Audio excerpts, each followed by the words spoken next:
Saúde da igreja na graça e na paz do Senhor Jesus. Como os irmãos bem sabem, manter uma narrativa coerente por mais de 5 minutos não é bem a minha praia. Ainda bem que o irmão Jonathan está aqui para complementar. Vamos abrir nossas Bíblias em Atos dos Apóstolos, capítulo 9.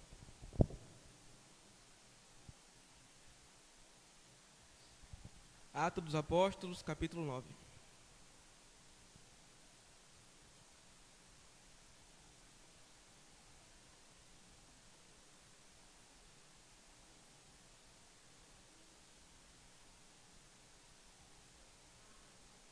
Atos dos Apóstolos, capítulo 9.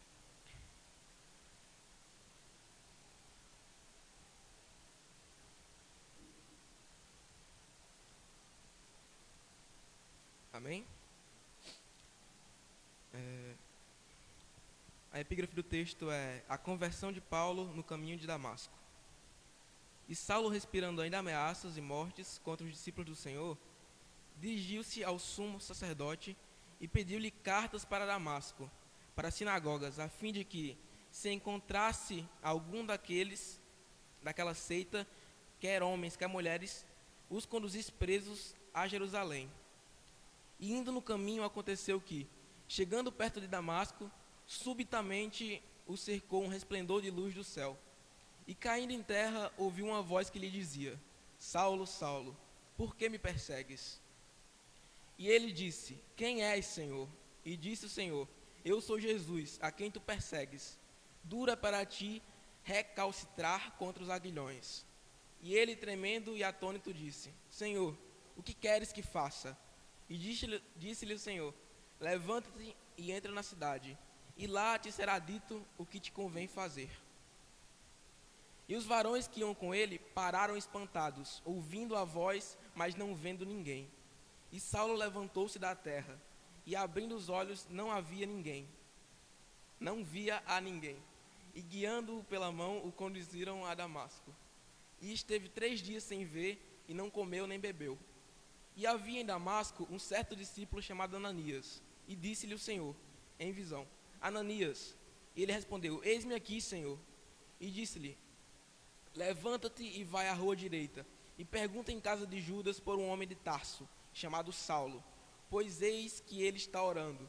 E numa visão ele viu que entrava um homem chamado Ananias, e punha sobre ele a mão para que o tornasse a ver. E respondeu Ananias: Senhor, de muitos ouvi acerca desse homem, quantos males tem feito aos santos em Jerusalém.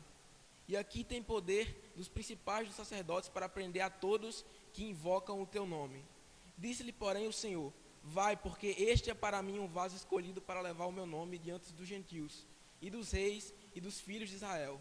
E lhe mostrarei quanto padecer pelo meu nome. E Ananias foi, e entrou na casa, impondo-lhe as mãos, e disse: Irmão Saulo, o Senhor Jesus, que te pareceu no caminho por onde vinhas, me enviou, para que tornes a ver, e seja cheio do Espírito Santo.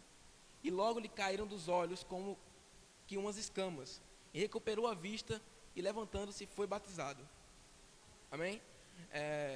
Esse trecho aqui conta sobre a conversão de Saulo, que posteriormente se chamou Paulo, o apóstolo Paulo. E ele dá para a gente trazer algumas reflexões acerca disso. Primeiramente é bom saber a origem de Saulo, quem era Saulo. E você, voltando uns capítulos atrás aqui em Atos, você vai ver que Saulo era escrito como um homem culto daquela época. Ele era chamado fariseu. Fariseu eram os estudiosos daquela época, os homens que estudavam a lei de Deus, os mandamentos, e eles que ensinavam as pessoas na sinagoga. E no começo do cristianismo, os próprios fariseus foram os que armaram para crucificar Cristo, e depois da ressurreição de Cristo, que teve a vida dos apóstolos, eles começaram a pregar nas praças, os fariseus começaram a perseguir esse povo. Por quê? Porque aqueles homens iam às praças, eles pregavam, e as pregações daquele povo encantavam as pessoas. Você, voltando aqui, vai ver que a primeira pregação do apóstolo Pedro, que ele contou um testemunho, mais de 5.000 almas foram fisgadas. Então, o crescimento do evangelho assustava aquelas pessoas, e eles, acreditando que esses homens não eram da vontade de Deus, eram inimigos da palavra. Eles perseguiam aqueles homens para matá-los. Eles incriminavam eles de alguma forma, diziam que eles estavam tramando contra o Estado e essas pessoas eram presas. Você vai ver aqui no capítulo 6, falando do primeiro mártir do Evangelho, Estevão, o primeiro mártir. Mártir é uma pessoa que morre por uma causa. Estevão era um homem que estava pregando na praça. Os fariseus o viram e começaram a questionar ele, dizendo que ele era, como é que eu posso dizer, um hipócrita, um herege. E esse homem foi apedrejado até a morte. E aqui nos últimos momentos de vida dele, diz assim: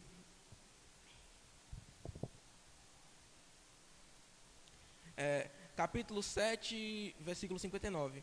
E apedrejaram a Estevão, que em invocação dizia: Senhor Jesus, recebe o meu espírito. E pondo de joelhos, clamou com grande voz: Senhor, não lhe imputes desse pecado. E tendo dito isto, adormeceu.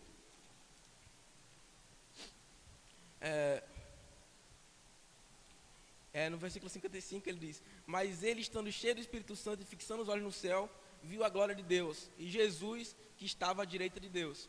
Ou seja, Estevão, antes de morrer, ele olhou para o céu e ele conseguiu ver a glória de Deus. E ele viu que tudo aquilo ao redor dele não importava mais, irmãos, porque em breve ele ia se encontrar com a glória de Deus.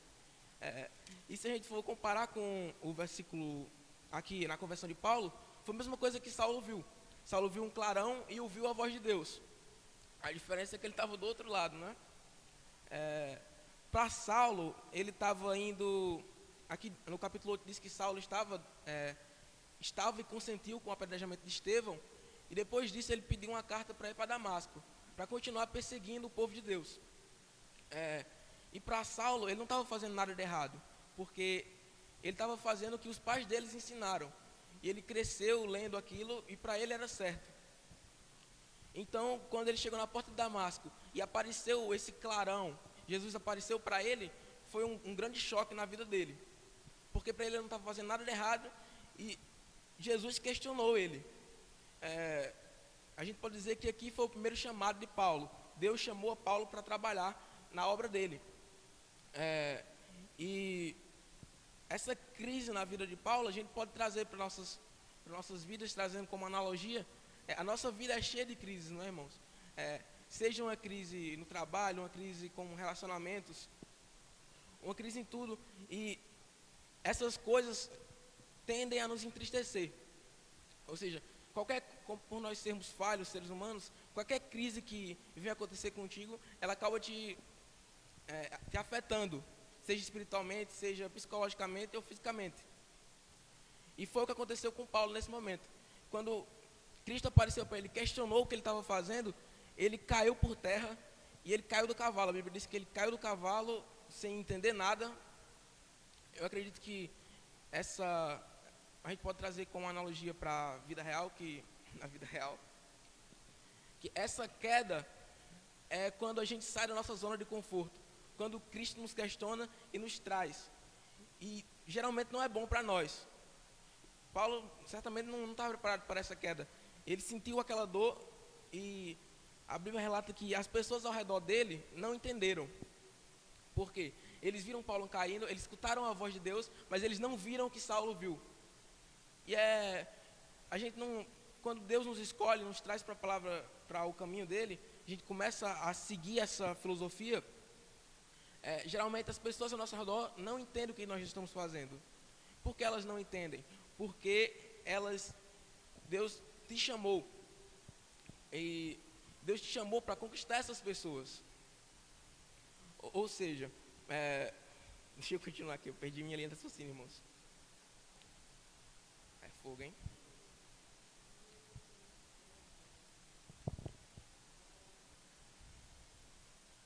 Sim. E ele disse: Quem és o Senhor? E disse: Eu sou a Jesus, a quem tu persegues. Dura para ti recalcitrar contra os aguilhões. Ou seja, Deus tinha escolhido ele para ir contra todos os ideais que ele tinha seguido a vida inteira. Muitas vezes você está preso nisso, você se tornou um escravo de si mesmo, que segue a mesma rotina todos os dias, você não entende o que está acontecendo com você, Mas por você tá tudo bem porque, eu sempre fiz isso, não tem por que eu mudar. E essa foi a crise que Paulo entrou. Ele estava preso nisso e esse toque que Cristo deu nele transformou ele totalmente. Você vê que no versículo 6, depois que ele caiu e sem entender nada, ele disse: e ele, tremendo e atônito, disse: Senhor, que queres que faça? E disse-lhe o Senhor: levanta-te e entra na cidade, e lá te será dito o que te convém fazer. A gente vê a postura de Saulo aqui. Ele passou a vida inteira perseguindo as pessoas que não cumpriam com o ideal dele, e assim que Cristo se revela a ele, que seria o inimigo dele, ele entende o que está acontecendo ali. Ele se coloca no lugar de servo. É isso que nós devemos fazer quando Cristo te chama, irmão. Quem és o Senhor? Eu sou a Jesus a quem te persegues.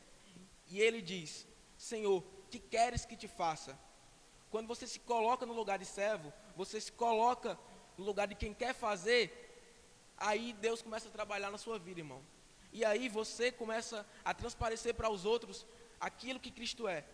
Ou seja, aquilo que você faz é um reflexo. As pessoas olham para você e veem o reflexo do que você está fazendo. Quando você começa a seguir esse caminho, se coloca no lugar de servo, as pessoas veem você feliz, veem você encontrando um sentido nas coisas mundanas, não nas coisas mundanas, nas coisas de Deus. E aí as pessoas começam a questionar: o que aconteceu com essa pessoa? Ela está tão diferente. E aí você entra. Nossa, já me perdi totalmente aqui. Os varões que estavam com ele começam a questionar o que está acontecendo com ele. Eles não conseguem ver, mas eles sabem que tem algo diferente com Paulo. Paulo muda a atitude dele drasticamente. A gente vê que aqui no final, o Senhor fala com Ananias, um profeta daquela época. E Ananias, em visão, vê Saulo e ele reconhece aquele homem como um perseguidor da igreja. E ele não entende o que Deus quer fazer com aquele homem. Mas Senhor, esse homem nos persegue, ele tem perseguido nossos irmãos em Jerusalém. Então Deus fala: vai, porque este é para mim um vaso escolhido para levar o meu nome diante dos gentios, dos reis e dos filhos de Israel. Aquele homem não sabia o que Deus queria com Saulo. Os irmãos de Saulo não sabiam o que Deus queria com ele, não sabiam o que estava acontecendo, mas Deus já tinha um plano na vida de Saulo. Agora a gente vai para Filipenses. Filipenses capítulo 1, versículo 12.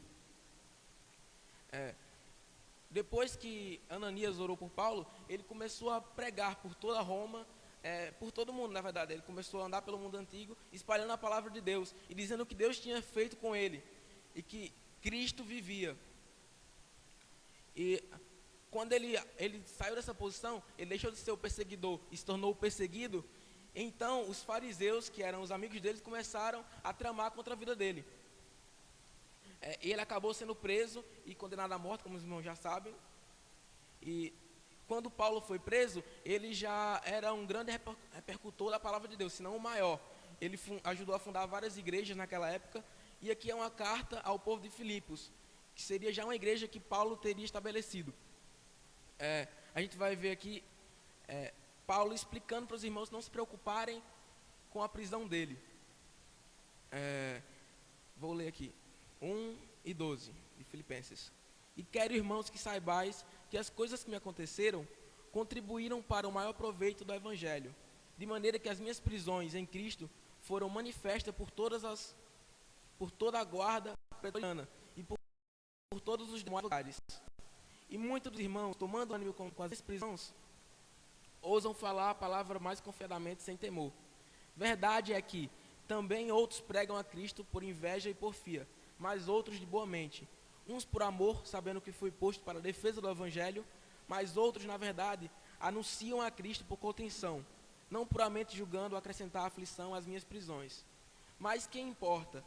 Contando que Cristo seja anunciado de toda maneira, de fingimento ou em verdade, nisto me regozijo e me regozijarei ainda, porque sei que disto me resultará salvação, pela vossa oração e pelo socorro do Espírito de Jesus Cristo.